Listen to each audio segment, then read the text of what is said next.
एक सब्जी वाला हर रोज हमारे घर सब्जी देने आता था। वो मुझे रोजाना मूली देता और कहता, मैडम जी, यह खाने से आपके यहाँ बच्चा पैदा होगा। शादी को 15 साल हो चुके थे, लेकिन औलाद नहीं हुई थी, क्योंकि मेरा पति नामर्द था। ऐसा लोगों का कहना था, जबकि सच में मैं जानती थी कि वो तो बहुत मोहब्बत करने वाला इंसान था। लेकिन जब से मैं सब्जी वाले से वो मूली लेकर खाना शुरू की थी, मेरा पति और भी मुझसे मोहब्बत करने लगा था। बस इसकी एक ही आदत अच्छी नहीं थी कि हर रोज वह मेरी आंखों पर पट्टी बांध देता। मुझे यह सब काफी अजीब लगता था, लेकिन उसने मुझे कसम दे कर कुछ भी पूछने से मना किया था। मैं अपने पति से बहुत मोहब्बत करती थी, इसीलिए मैंने इसके आगे एक सवाल न किया। दिन में वह घर से बाहर रहता, जब रात को कमरे में आता तो मेरी आंखों पर पट्टी बांध देता।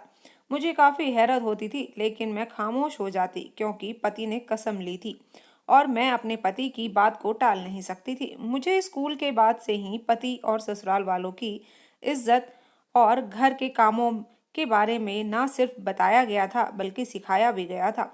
इसीलिए मैं सबकी इज्जत करती थी। लेकिन 15 साल गुजरने के बाद भी जब औलाद ना हुई, तो मेरी सास मुझे अजीब नजरों से देखने लगी थी। मुझे अपनी सास से डर लगता था। अगर वह मुझे बाज होने का ताना देती तो मेरी क्या इज्जत रह जाती। इसीलिए मैं सास से दबकर चलती थी। लेकिन जब से सब्जी वाले से सब्जी लेनी शुरू की थी, वह हमेशा मुझसे अच्छे से बात करती थी और हमेशा एक ही बात पूछती, औलाद क्यों नहीं हो रही। तो मैं भगवान की मर्जी कहकर टाल देती, और बाकी सब तो भगवान के हाथों में था। इसमें मैं या मेरे पति कुछ कर भी नहीं सकते थे। उस दिन सब्जी वाले ने मुझे कोने में ले जाकर कहा, मैडम, आपको पता है नहीं है, आप पर जरूर कोई साया होगा। अक्सर शादीशुदा औरतों पर शादी के बाद से साया हो जाता है, जिसकी वजह से उनको औलाद नहीं हो पाती। हमारे पास एक ऐसी मूली का बगीचा है जो सबसे ज्यादा उम्र वाली औरत को खिला दिया जाए तो वो भी प्रेग्नेंट हो जाती है। सब्जी वाले की बात सुनकर मैं शक भरी नजरों से उसे देख रही थी। यह किस तरह इलाज था? भला मूली खाने से मैं प्रेग्नेंट कैसे हो सकती हूँ? मुझे उसकी बातों पर जरा भी यकीन नहीं आया। मैं पढ़ी लिखी थी और इन बातों में नहीं आने वाली थी। तुमने क्या मुझे पागल समझा हुआ है जो मैं तुम्हारी बातों में यकीन करूंगी? अगर मेरी सास को इस सब का पता चल गया तो वो मुझे तलाक दिलवाने में जरा भी देर ना करेंगी। पहले ही वह मुझे इतनी बुरी नजरों से घूरने लगी हैं, जैसे बच्चा पैदा करना मेरे हाथों में हो। ना भाई ना, यह सब कुछ भी मैं कभी नहीं करूंगी। मैं उसे मुंह पर साफ मना कर दिया। लेकिन वह मेरे मन करने के बावजूद भी मुझसे कहता रहा, अरे मैडम, डर क्यों रही हो? और आपको पता है कि आपकी सास भी इसीलिए मुंह बनाती है क्योंकि उसे पोता या पोती चाहिए। अगर एक बार आप प्रेग्नेंट हो गई तो आपके गुणगान गाएगी, सारा सारा दिन देख लेना। और पहली बात कि आपको सास को या किसी और को बताने की जरूरत क्या है? जब मैं ही किसी को नहीं बताऊंगा तो आप बताओ, फिजूल में ही इतनी सोच रही हैं। एक बार अमल करके देख लो। सब्जी वाले ने मुझे सच का आईना दिखाते हुए लालच दिया था और मैंने उसे सोचने का वक्त मांगा। मुझे आज सोचने का वक्त दो, ये कहकर मैंने अपने कमरे की तरफ आ गई। जब मैं सोचने का वक्त लिया तो यूं लगा जैसे वह सब्जी वाला बड़ा बेचैन हुआ। आप बस कैसे भी करके हाँ कर दें। मेरे हाँ कर कहने के पीछे इसका क्या मकसद था? लेकिन इसकी बात में दम तो था। मैं कोई गलत काम तो कर नहीं रही थी, बस औलाद के लिए मूली खानी थी। जहाँ इतने टोने टोटके किए थे, वहाँ एक और सही। अगले रोज मैं वाकई उसे हाँ में जवाब दे दिया, जिससे सुनते ही उसके चेहरे पर एकदम अजीब सी मुस्कुराहट आ गई थी, जिसे मैंने नोट किया था। मैं मान गई थी, क्योंकि मुझे भी औलाद चाहिए थी। मैं ना चाहने के बावजूद इन सब बातों पर यकीन करके हामी भर चुकी थी और अब सबसे छुपकर मूली खाने लगी थी। जैसे ही सब्जी वाला सब्जी देने आता तो आगे पीछे देखता, जब कोई नजर ना आता तो जल्दी से मेरे आगे मूली कर देता, जिससे मैं अपने कमरे में छुपकर खा जाती। और जब से मैं सब्जी वाले से वह मूली लेकर खानी शुरू की थी, मुझे खुद में एक अजीब सी ताकत महसूस होने लगी थी। मुझे अपने शरीर में होने वाले बदलाव का एहसास सही तौर पर होने लगा था। अब तो मुझे यूं लगता था जैसे मेरी सास मुझ पर नजर रख रही हो। उस रोज जब सब्जी वाला मुझे मूली दे रहा था, तो मैं वहीं मुड़ी ही थी कि मेरी सास मेरे पीछे खड़ी मुझे ही घूर रही थी। उनको देखकर तो मेरे डर के मारे पसीने छूट गए थे। जब उसने अपने दुपट्टे के पल्लू से मेरे होठ के पास से कुछ साफ किया, तब बोली, बहू, अगर मूली इतनी पसंद है तो अंदर जाके खा लेती, यूं भूखों की तरह यहाँ खाने की क्या जरूरत थी? तुम्हारी माँ ने तुम्हारी परवरिश ऐसे की है क्या? अब मेरा मुंह क्या देख रही हो? अंदर जाकर खाना बना। मेरी सास ने गुस्से से कहा, और उनकी बातें सुनकर मुझे अंदाजा हो गया था कि शुक्र है इन्हें कुछ मालूम नहीं हुआ। सिर्फ मैं सब्जी वाले से मूली लेकर आई और इन्हें यही पता चला। मैं जल्दी से सास से माफ़ी मांगी और खाना बनाने किचन में चली गई थी, लेकिन सास की बातों पर कुछ देर के लिए मेरा रंग सफ़ेद पड़ गया था, जिसकी वजह से पक्का सास को दाल में कुछ काला लग रहा होगा। मैं सोच लिया था, आज के बाद अगर कभी ऐसा हुआ तो अपने चेहरे की रंगत बिल्कुल नॉर्मल रखूंगी और बिल्कुल अपने चेहरे पे खौफ नहीं लाना है। आजकल मेरा पति भी मुझे बहुत वक्त दे रहा था, जिसकी वजह से मैं काफ़ी खुश रहने लगी थी, लेकिन आंखों पर पट्टी होने की वजह से मैं जल्दी ही नींद की आगोश में उतर जाती। अब मैं भाग भाग कर सास के काम करने लगी थी। इस दौरान एक वाक्य बहुत अजीब सी हुआ कि अब सास ने सब्जी वाले को हमारे घर के पीछे वाले क्वार्टर में रहने के लिए जगह दे दी थी। अब वह रोज सुबह के वक्त जाता और ताज़ा सब्जी लेकर आता। मुझे सास की हरकत कुछ अजीब सी लगने लगी थी, लेकिन वह लोग इस गांव के अमीर लोग थे, जिस इनकी अपनी हवेली थी, इसीलिए कभी कभी अगर खुश होते तो यूं ही गरीबों पर मेहरबान हो जाते थे। इसीलिए ज़्यादा देर इस बात को अपने दिमाग पर सवार नहीं किया मैंने, लेकिन मुझे यूं लगने लगा था जैसे मेरी सास मुझ पर नज़र रखने लगी है। मैं जहाँ जाती मेरी सास पता नहीं कैसे उस जगह पहुँच जाती, और अब तो मेरी सास ने उस सब्जी वाले को घर में अपने ही घर में पनाह दे दी थी। इन सब से मेरे सर में दर्द हो जाता था, लेकिन कोई भी सुराग हाथ नहीं लग रहा था।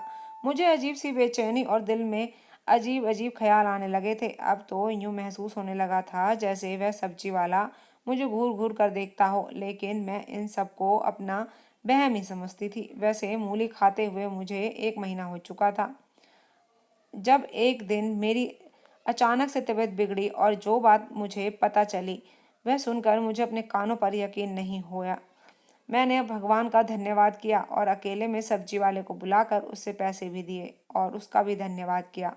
मुझे यूं खुश देखकर वह सब्जी वाला अजीब सा हंसा था और बोला, मैडम, मुझे पैसे नहीं चाहिए बल्कि कुछ और ही चाहिए। उस समय इतनी खुशी थी कि मैंने सब्जी वाले की बिना बात सुने ही हामी भर दी थी। जो भी कहोगे सब मिलेगा, बताओ क्या चाहिए तुम्हें? मैंने पूछा तो वह अजीब तरीके से हंसने लगा। मैडम, ये मेरी वजह से ही तो आया है, इसीलिए मैं कीमत भी अच्छा खासा मांगूंगा, लेकिन अभी आप मुझे वह नहीं दे सकती जो मैं चाहता हूँ।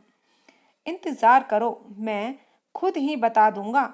और हाँ, एक बात और याद रखना, जो मूली मैं रोजाना देता हूँ अब उसमें नागा करने का सोचना भी मत, वरना मैं तुम अपने साथ अपने बच्चे से हाथ धो बैठोगी। मैं इससे ज़्यादा कुछ नहीं बता सकता। वह अपने लबों पर एक अच्छी सी धुन बजाता हुआ चला गया, लेकिन मेरी खुशी में भंग डाल गया। अब तो मैं गलती से भी मूली खाने में नागा नहीं कर सकती थी, क्योंकि मुझे इतने सालों बाद यह खुशी नसीब हुई थी। खुशी के मारे मेरी सास सबको मिठाई बांट रही थी, गरीबों को दान दे रही थी, हवेली को फूलों से सजाया गया, पूरे गांव की दावत रखी गई। मेरी सास बहुत ही अच्छी थी। मुझे ये सब देखकर रोना आ गया था। शायद प्रेग्नेंट होने की वजह से मेरे शरीर में बदलाव आ रहे थे, जिसकी वजह से मैं कभी रोने लगती तो कभी हंसने लगती तो कभी बिना वजह गुस्सा करने लगती। इस दौरान मेरी सास मेरा बहुत अच्छे से ख्याल रख रही थी। मेरे लिए नौकरानी का भी इंतज़ाम किया गया था। एकदम से मेरी कदर बढ़ चुकी थी। उस सब्जी वाले ने सही कहा था, मेरे प्रेग्नेंट होने का सुनकर सब सही हो जाएगा, और बाकी सब सही हो भी गया था। मेरी सास तो बहुत सही हो चुकी थी, लेकिन अब रोज़ मुझे मूली खानी पड़ती, पर सब्जी वाले की कोई ना कोई शर्त होती थी। एक दिन उसने मुझे 1 घंटा अपने पाँव दबाने को कह दिया। मैं ये सब करते हुए काफ़ी परेशान होने लगी थी। अगर सास या पति ने को ये पता चल जाता तो मेरी कितनी बदनामी होती।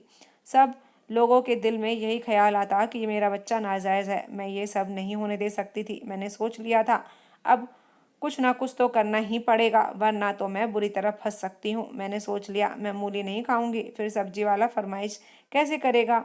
अगले दिन मैंने अपनी सोच पर अमल करते हुए मूली खाने से मना किया तो सब्जी वाला परेशान हो गया और बोला, देखो मैडम, एक शर्त को ना मानने की वजह से अगर यह सब करोगे तो नुकसान तुम्हारा ही होगा। मैं बता रहा हूँ, अभी तो मैं सिर्फ अपने कपड़े धोने का कहा है, लेकिन अगर शाम में तुम खुद चल कर आई तो तुम्हें मेरे लिए खाना अपने हाथों से ना सिर्फ बनाना पड़ेगा बल्कि मुझे खिलाना भी पड़ेगा।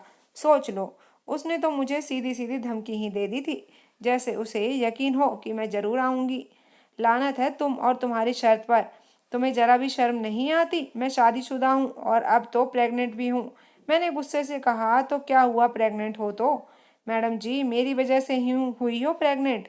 अगर मैं इसकी कोई कीमत वसूल कर रहा हूँ तो इतना परेशान क्यों हो रही हो? मैंने तुमसे रात को सोने को थोड़ी ना कहा है। मैंने गुस्से में कहा, तुमने जो करना है कर लो, मैं नहीं खा रही मूली, मैंने गुस्से से कहा और कमरे में चली आई।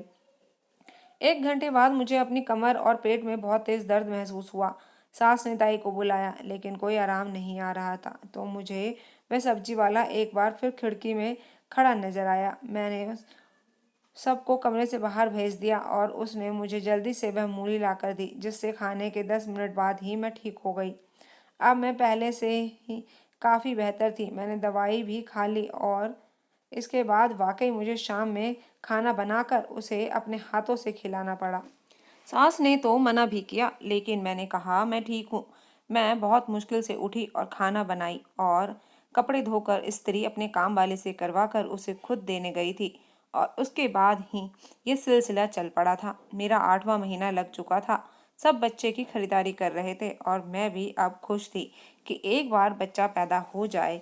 इस सब्जी वाले का वो हाल करूंगी कि सारी जिंदगी याद रखेगा। वैसे भी पिछले कुछ दिन मुझ पर बहुत भारी गुजर रहे थे। मुझे अपने पति के बजाय सब्जी वाले के सारे काम करने पड़ रहे थे, वह भी छुप छुप कर, कि सिर्फ एक बार मेरा बच्चा सही सलामत इस दुनिया में आ जाए। लेकिन इस दौरान एक बड़ा अजीब वाकया हुआ था मेरे साथ, जिससे मेरे पैरों में सूजन आ गई। मैं आंगन में बैठी नौकरानी से अपने पैरों की मालिश करवा रही थी कि बाहर से शोर की आवाज़ आने लगी। मैं जल्दी से उठी और काम वाली को एक साइड पर किया और खुद बाहर जाकर देखने लगी कि वहां पर वह सब्जी वाला खड़ा मेरी सास से झगड़ा कर रहा था। मैंने ताज्जुब से अपनी सास और सब्जी वाले को देखा। मेरी सास ने सब्जी वाले को जाने का इशारा भी किया, लेकिन वह अपनी जगह से हिला तक नहीं था, ढीठ बनकर खड़ा रहा। मुझे उसकी इस हरकत पर बहुत गुस्सा आया और वो मेरे अलावा भी घर के लोगों पर हुक्म चलाने लगा था।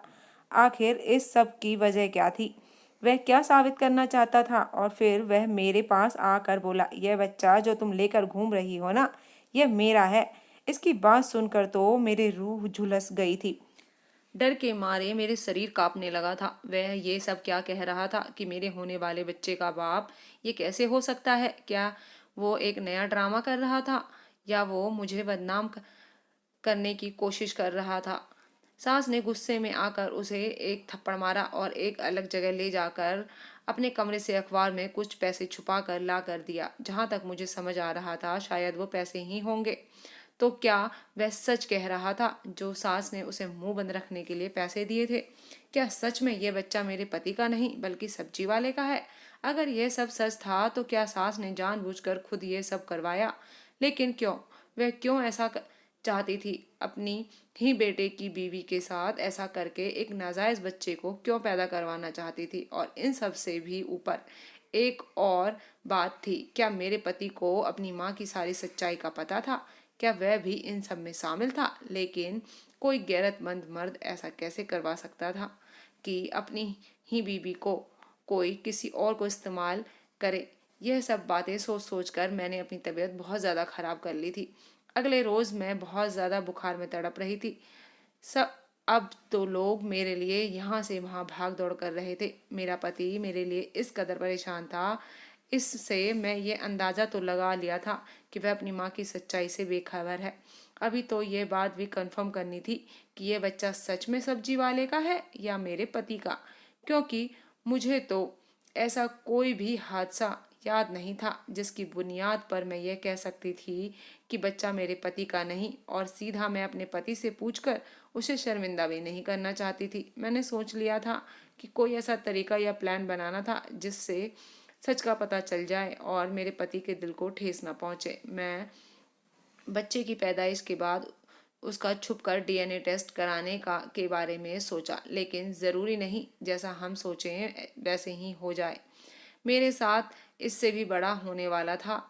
एक ऐसा सच सामने आने वाला था जिसके बारे में मैंने कभी सपने में भी नहीं सोचा था। अगले कुछ दिन में मैं दोबारा से बिल्कुल सही हो चुकी थी, लेकिन उस रोज साथ घर पर कोई भी नहीं था। मुझे कोई नौकर भी नजर नहीं आ रहा था। पति तो आते ही रात को थे। अभी मैं कमरे में ही गई थी कि कोई अचानक से मेरे कमरे में आया। इससे पहले मैं उसको देखती उसने मेरे मुंह पर रुमाल रखा और मुझे बेहोश कर दिया। इसके बाद मुझे कुछ भी मालूम नहीं कितनी देर तक मैं बेहोश रही। जब आंख खुली तो मैं एक बहुत ही शानदार कमरे में थी। मैंने घबरा कर दरवाज़ा खोलने की कोशिश की, लेकिन नाकाम हो गई। मैं बिस्तर पर बैठी रो रही थी। मुझे मालूम था यह सब उस सब्जी वाले का ही काम था। शायद सास भी इन सब में उसके साथ शामिल थी। मैं नहीं जानती थी वह दोनों मिलकर क्या करना चाहते थे। पहले सब्जी खिलाकर पता नहीं क्या किया कि मैं प्रेग्नेंट हो गई। उसके बाद मुझे ब्लैकमेल कर रहा है। फिर सास का सब्जी वाले की बातें मानना, उसे ढेरों पैसे देना। इसके बावजूद भी सास का मेरा ख्याल, ये सब मेरी सोच से बाहर था। अब मेरा यूं ही अजीब कुछ सब अजीब लग रहा था। अगर अब किसी को मेरी गुमशुदगी का पता लग जाता तो सब मुझे भगोड़ी और चरित्रहीन कहकर बुलाते। मैं सोच सोच कर और ज़्यादा रोने लगी। उस वक्त अचानक दरवाज़ा खुला और मेरे शक के मुताबिक वही सब्जी वाला था। उसे देखते ही मैंने उसके सामने हाथ जोड़ लिए। मुझे जाने दो, मैंने क्या बिगाड़ा है तुम्हारा? क्यों तुम मुझे सारी दुनिया के सामने रुसवा करना चाहते हो? मैं किसी को कुछ नहीं बताऊंगी। मैं उसकी मिन्नतें करती रही, लेकिन वो खामोश बैठा बस मुझे सुन रहा था और गौर से देख रहा था। देखो, तुम जितने कहोगे मैं उतने पैसे देने के लिए तैयार हूँ, लेकिन मेरे साथ ऐसा मत करो। मुझ पर यूं लाछन ना लगने दो। अगर मैं ना गई तो सब मुझे चरित्रहीन समझेंगे। मैं तुम्हारे आगे हाथ जोड़ती हूँ, मुझे छोड़ दो। मैं तुम्हारी बातें मानूंगी, सारे काम भी करूंगी, लेकिन मुझे जाने दो। इस बार वह मेरी बात को ध्यान से सुनते हुए अचानक मुस्कुरा पड़ा और बोला, यह सब तो तुम सच जानने के बाद वैसे भी अपनी मर्जी से करोगी, इसीलिए मुझे इसकी परेशानी नहीं। लेकिन जो अब मैं तुम्हें सच बताने जा रहा हूँ उसे ध्यान से सुनो, क्योंकि अब मैं सिर्फ सुनाऊंगा ही नहीं बल्कि सबूत भी दिखाऊंगा। सच बताने के बाद मैं खुद तुम्हें घर छोड़ कर आऊँगा, लेकिन इसके बाद तुम घर जाना भी चाहोगी? सब्जी वाले ने मुझसे कहते हुए ही बोलना शुरू किया, मेरा ताल्लुक उसी गांव से है जहां तुम शादी करके आई थी, और यह बात शादी से पहले की है। मेरा बाप नशा करता था, जिसकी वजह से उसने अपनी ही बेटी को जुए में हार गया, और अब वो लोग मेरी बहन को लेने आ गए थे। अपनी बहन को बचाने के लिए जल्दी से अपने ही बाप को उनके हवाले कर दिया मैंने, और कहा, इसे जो चाहे करो, इसे चाहे तुम मार दो, लेकिन मेरी बहन को छोड़ दो। लेकिन वो चार लोग ना माने। मैंने एक के सर पर डंडा मारा और अपनी बहन को साथ में लेकर वहाँ से भागकर हवेली आ गया। वहाँ पर सीमा मासी के पास चला आया और मदद की भीख मांगी तो उसने अब मेरे सामने शर्त रख दी। मैंने सुने बगैर ही हामी भर ली और उसने मेरे बाप को जेल भिजवा दिया, और साथ ही उन लोगों को भी। मेरे बाप को नशा ना मिलने की वजह से उसने गुस्से में आकर खुदकुशी कर ली। उसके बाद मैंने अपनी बहन की जल्दी से शादी करवा दी, लेकिन सीमा मौसी की शर्त सुनकर मैं दंग रह गया। वो जैसा जैसा कहती मैं बिल्कुल वैसे ही करता गया। उनका बेटा नामर्द था। इसके पहले 3 दफ़ा तलाक हो चुका था उसका। इस बार उसने शादी करने का कहा। दुनिया वालों के सामने अरुण की शादी हुई थी, जो उनका बेटा था, लेकिन असल में शादी मेरी और तुम्हारी ही हुई थी। मेरा नाम भी अरुण ही है। इसने कहा था जल्द बच्चा पैदा नहीं करना बल्कि देर से बच्चा पैदा करना, जिसकी वजह से तुम भी इसकी मुट्ठी में रह सकती थी और इसकी शुक्रगुजार रहती। जब अरुण तुम्हारी आंख पर पट्टी बांधता था तब मैं कमरे में आता और वह चला जाता। बस सब अच्छा पति होने की अदाकारी कर रहा था। मूली मैं पहले तो ऐसी दवा छिड़कने लगा था जिससे ताकत आए और गर्भ ना ठहरे, लेकिन जब सीमा मौसी ने कहा कि अब बच्चा चाहिए तो मैंने दवाई बदल दी। अब मैं उसमें ताकत की दवाई छिड़कता था, लेकिन जब तुम प्रेग्नेंट हो गई तो मैंने कोई भी दवा छिड़कना बंद कर दिया, क्योंकि वो बच्चे को नुकसान पहुंचा सकता था, और मुझे अपनी औलाद को नुकसान पहुंचाकर क्या मिलता। उस रोज़ तुमने मूली खाने से मना किया तो मैं डर गया कि मेरा राज खुल जाएगा, इसीलिए कुछ भी बोल दिया। लेकिन तुम्हें जब तकलीफ़ हुई तो पता चला अगर शुरू के गर्भ में ऐसा होता ही है और तुम अब मेरे काम करती थी तो मुझे बहुत खुशी होती थी। दिन करता था कि मैं अपने बच्चे को महसूस करूं, लेकिन मैं ऐसा नहीं कर सकता था, इसीलिए सब नाटक किया। उस रोज़ मैंने सीमा मासी से कहा था, और नाटक नहीं कर सकता मैं, मेरा बच्चा होने वाला है। मैं अपनी बीवी को सच सच बताना चाहता हूँ, क्योंकि तुम मुझसे नफरत करने लगी थी, जो मैं बर्दाश्त नहीं कर पा रहा था। लेकिन उसने पैसे दिखाकर मुझे भी धमकी दी, अगर मैंने ऐसा वैसा कुछ किया तो वह तुम्हारा बच्चा गिरा देगी और बच्चा मार देगी। मैं डर गया, इसीलिए वहाँ से चला गया। लेकिन अब तुम्हें वहाँ छोड़ना खतरे से खाली नहीं था, इसीलिए मैंने तुम्हें अगवा कर लिया। सीमा कुछ नहीं कर सकती, वह जानती है तुम्हें मैं लेकर गया हूँ और इससे तुम्हारी फिक्र नहीं। वह तो बस बच्चा दिखाकर सबको ये साबित करना चाहती है कि उसके बेटे में कोई खोट नहीं। वह लड़कियां ही बाज थी और लोगों में अपने बेटे की इज्जत बरकरार रखने के लिए नाटक कर रही है। जब वह खामोश हुआ तो मैं बेजान सी अपनी जगह पर बैठ गई। मेरी सास ने मेरे साथ कैसा धोखा किया था, सिर्फ इसने ही नहीं, मेरे अपने पति ने भी। लेकिन वह पास ही रहा, इस बात से मुझे कुछ हौसला मिला। अब मैं दोबारा वहाँ नहीं रहना चाहती थी, लेकिन मैं इन माँ बेटों की सच्चाई सारी दुनिया को दिखाना चाहती थी। मैं उसके साथ शहर में ही रह गई थी और सीमा मौसी दोबारा हमारे पास आ चुकी थी, कुछ ना बोलने की धमकी दे चुकी थी। जब मेरा बेटा पैदा हुआ, इस सब वक्त में मैंने अपने पति और बेटे का डीएनए टेस्ट करवाया और गांव जाकर सबको सच बताकर सीमा का असली चेहरा दिखा दिया, जिससे सिर्फ अपने बेटे का राज छुपाने के लिए मुझे मेरे पति से दूर रखा। और अगर इस दौरान कुछ गलत हो जाता तो मैं कभी खुद को माफ़ नहीं कर पाती। अब लोगों ने सीमा मौसी पर थू थू करना शुरू कर दिया था।